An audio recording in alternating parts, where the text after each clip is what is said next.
मैं हूँ अपनी दीदी के घर और रात के 11:30 बजे मैं कर रही थी ब्लिंकिट से कुछ ऑर्डर। ऐसे तो आज रात का खाना हम लोग बाहर से खाकर आए थे, पर घर पहुंचती थोड़ी देर के बाद मुझे भूख लग गया, पता नहीं क्यों। मैं मंगा रही हूँ मैगी, जो रात में बनाकर मस्त अकेले खाने का प्लान था मेरा। आगे जाके अकेले खाने का मेरा प्लान फ्लॉप हो जाता है, तो वो आप देखो क्यों। यहाँ पे तो लड्डू रोने का एक्टिंग कर रहा था, पर एक्टिंग करते करते वो सच में रोने लगा था, क्योंकि मैं उसको इरिटेट कर देती हूँ किसी ले लेके।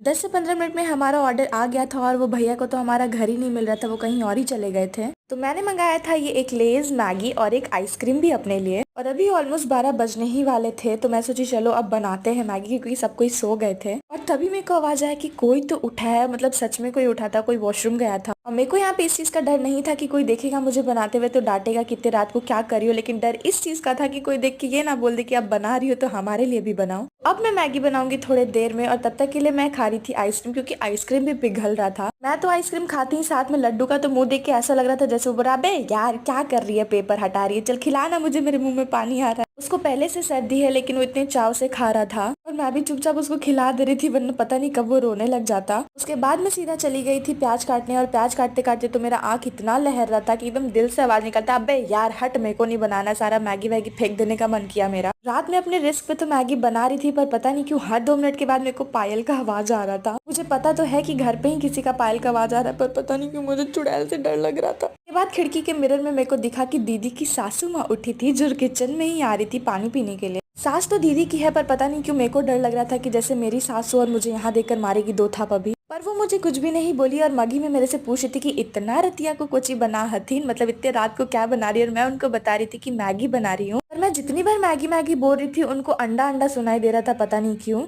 और बस रात के 1 बजे मेरा मैगी बन के हो गया था तैयार। और देखो तुम लोग इसके कलर पे मत जाना, क्योंकि ये बना तो बहुत टेस्टी सा, बस वो थोड़ा फोन मेरा सस्ता है तो खराब दिखता है सब कुछ। जो नहीं होना था वही हुआ, क्योंकि मैं सोची थी कि मैं अकेले आराम से बैठ के मैगी खाऊंगी, पर दीदी जीजू भी जगे हुए थे, फोन चला रहे थे दोनों। अब मुझे उन लोगों को भी खिलाना पड़ेगा, और देखो खुद से इतना मेहनत करके बनाई हो तो थोड़ा तो प्रॉफिट मेरा भी होना चाहिए, इसलिए मैं इन दोनों को कम दी थी और अपने में ज्यादा ली थी। मैगी तो दे नहीं सकती हूँ, तो मैं मिर्ची ट्रांसफर कर रही थी। यहाँ पे मेरे जीजू एक्टिंग कर रहे हैं जैसे वो सोए हुए थे, मैं नहीं जगा हुआ था। तो मैं बोली चलो ठीक है, कोई ना, आप सो, आपका मैगी मैं खाऊंगी। तब तक मैं ये फटाक से उठकर खाने लगे। देखो ये है तो इंसान, पर ये खा कैसे रहे अब आप खुद समझ जाओ। सोई सोई कौन खाता है यार। यार अब इतनी मेहनत से मैं खुद के लिए मैगी बनाई हूँ, तो दूसरों को देख के क्यों ही मूड खराब करना। चलो मैगी पे फोकस करते हैं।